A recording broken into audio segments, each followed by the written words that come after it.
8 सितंबर की सुबह 9 बजे काठमांडू के इलाके से जनरेशन जी का एक प्रोटेस्ट निकलता है।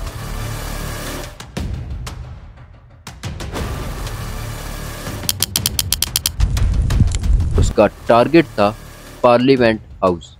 ये वही जनरेशन है कि जिसको बेकार कहा जाता है, लेकिन ये प्रोटेस्ट कोई आम नहीं था। इस जनरेशन जी के प्रोटेस्ट ने नेपाल की तारीख को बदल कर रखा। Welcome to my channel on record.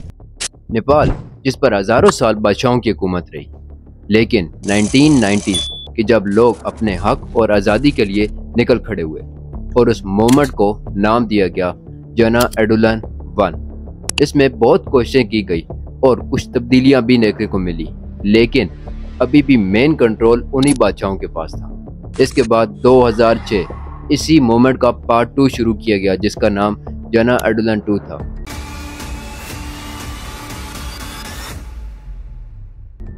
और इसने उस शाही निज़ाम की कमर तोड़ कर रख दी। 2007 जब नेपाल को एक आज़ाद और खुद मुख्तार रियासत बनाने की कोशिश शुरू की गई और बिल आखिर 28 मई 2008 जब नेपाल पूरी दुनिया के नक्शे पर एक आज़ाद और खुद मुख्तार रियासत के तौर पर शामिल हो।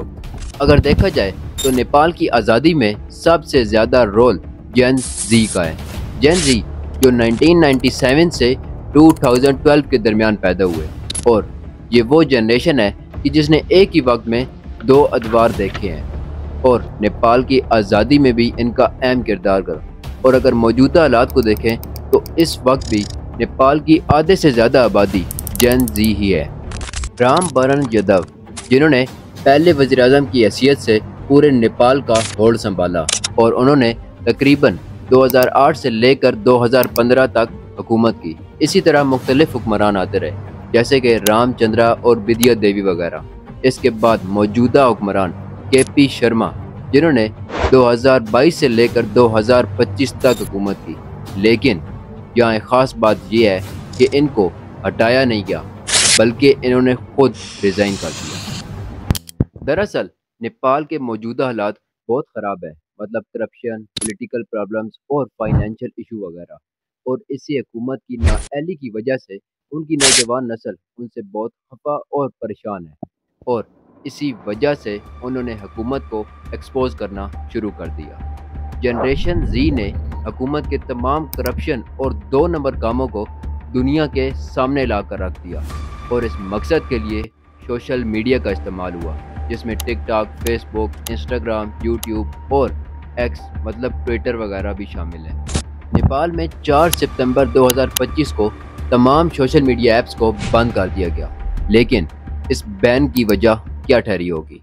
दरअसल नेपाल की गवर्नमेंट ने इन तमाम कंपनीज और ऐप्स को वार्निंग दी थी कि अपने आप को 17 अगस्त 2025 से पहले अपने ऐपों पर पर्दा डालने के लिए 4 सितंबर 2025 नेपाल के अंदर तमाम सोशल मीडिया ऐप्स को बंद कर दिया गया। और इसकी एक और वजह भी थी। दरअसल नेपाल की गवर्नमेंट ने इन तमाम कंपनीज और ऐप्स को 17 अगस्त 2025 की वार्निंग दी थी कि अपने आप को मिनिस्ट्री ऑफ कम्युनिकेशन के ऊपर रजिस्टर करवाएं, ताकि फेक आइडेंटिटीज़, स्टेट के खिलाफ उठने वाली आवाज़ों और क्रिटिसिज्म को रोका जा सके। लेकिन उन कंपनीज की तरफ से कोई रिस्पांस नहीं आया, और इसी वजह से इन ऐप्स और सोशल मीडिया की तमाम कंपनीज को बंद कर दिया गया। इस बैन की वजह से नौजवान नस्ल और भी ज़्यादा गुस्से में आ गई, और लोग बराह रास्त स्टेट के मद्दे मुकाबिल निकल पड़े। काठमांडू के कई इलाकों की गलियां और सड़कें लोगों से भर गई। इस हालात को देखते हुए स्टेट ने इस सोशल मीडिया बैन को कैंसिल कर दिया, लेकिन अब कोई फ़ायदा नहीं था, क्योंकि ये एहतजाज, ये प्रोटेस्ट एक जंग की शक्ल इख्तियार कर चुका था। इसको कोई ऑर्गेनाइजेशन या कोई पॉलिटिकल लीडर लीड नहीं कर रहा था, बल्कि इसको लीड कर रही थी जनरेशन जी, जो चंद ही घंटों में ऑर्गेनाइज्ड हुए और अपने हक की खातिर निकल खड़े हुए।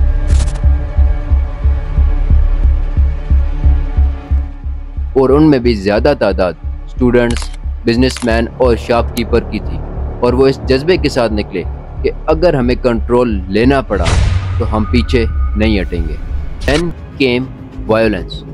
गवर्नमेंट ने अवाम को रोकने और कंट्रोल करने के लिए आर्म फोर्सेस और पुलिस को अलर्ट कर दिया गया। बहुत सी गलियों में आंसू गैस का इस्तेमाल हुआ और कुछ ही घंटों के बाद स्ट्रेट फायरिंग शुरू कर दी गई। बहुत से लोग अपनी जानों से हाथ धो बैठे, हॉस्पिटल्स फुल हो गए और सैकड़ों लोग शदीद जख्मी हुए। फोर्सेस जिनको मसले का हल करने के लिए बुलाया गया था, उन्हीं की वजह से पूरे मुल्क के हालात खराब हुए और अब उम्मीद की कोई किरण बाकी ना बची। The protesters move further. Government और स्टेट की सिंबॉलिक बिल्डिंग को निशाना बनाया गया और पार्लियामेंट हाउस को नजरे आतिश कर दिया गया, जिसके अंदर प्राइम मिनिस्टर की बीवी भी मौजूद थी। इसके बाद सिंगा दरबार, नेपाल एडमिनिस्ट्रेशन का मरकज, उसको भी जलाकर राख कर दिया गया और ये दिन नेपाल के लिए एक गमज़दा और खौफनाक रात से कम ना था। प्राइम मिनिस्टर्स और पॉलिटिकल लीडर्स की बात सुनने को कोई भी तैयार न था और मिनिस्टर्स अपनी जान बचाकर फरार हो चुके थे। इस तबाही की वजह यंगस्टर का गुस्सा नहीं, बल्कि उनकी सोच और उनकी डिमांड्स थी। Because they want justice, fair and honest leader. वो सिर्फ स्टेट या गवर्नमेंट से नहीं लड़ रहे थे, बल्कि वो नेपाल के फ्यूचर को देखते हुए गवर्नमेंट को सही करने की कोशिश कर रहे थे। और इसी कोशिश में कई माओं ने अपने बेटे खो दिए, कई स्टूडेंट जो कभी वापस ना आ सके, और इसके साथ साथ नेपाल के अंदर जॉब्स और टूरिज्म को भी काफ़ी नुकसान पहुंचा। आने वाले कुछ महीनों या कुछ सालों तक नेपाल को अपनी फाइनेंशियल और इकोनॉमिकल कंडीशन पर कंप्रोमाइज़ करना पड़ सकता है। अब गवर्नमेंट के पास दो ऑप्शन थे, डू और डाई। या तो अवाम की बात को सुनकर उन पर इक़दाम लिए जाए या उनको रोकने के लिए हर मुमकिन कोशिश की जाए। बदकिस्मती से नेपाल की गवर्नमेंट पहले ही स्ट्रेट फायरिंग करवा चुकी थी और इसी वजह से इंटरनेशनल क्रिटिसिज्म को भी हवा मिल गई। ह्यूमन राइट ऑर्गेनाइजेशन उन्होंने नेपाल की गवर्नमेंट से इन्वेस्टिगेशन की अपील की, but the government is not ready for it. सवाल यहाँ एक ही था कि क्या लीडर्स इंसाफ के साथ फैसला करेंगे या हमेशा की तरह अपने आप को बचाने की कोशिश करेंगे। Neighbour countries, overseas Nepalians and international donors are watching this. Global media is also trying to convince them to take some decision. लेकिन हतमी फैसला नेपाल के अंदर से ही आना था। पहाड़ जो हमेशा खड़े रहेंगे, घर जो दोबारा तामीर हो जाएंगे और गलियां जो साफ हो जाएंगी। लेकिन बाकी रहेगा तो सिर्फ एक सवाल कि क्या यूथ की बात को सुना जाएगा या एज यूजुअल गवर्नमेंट लीडर्स ताकतें हथियाने की कोशिश करेंगे।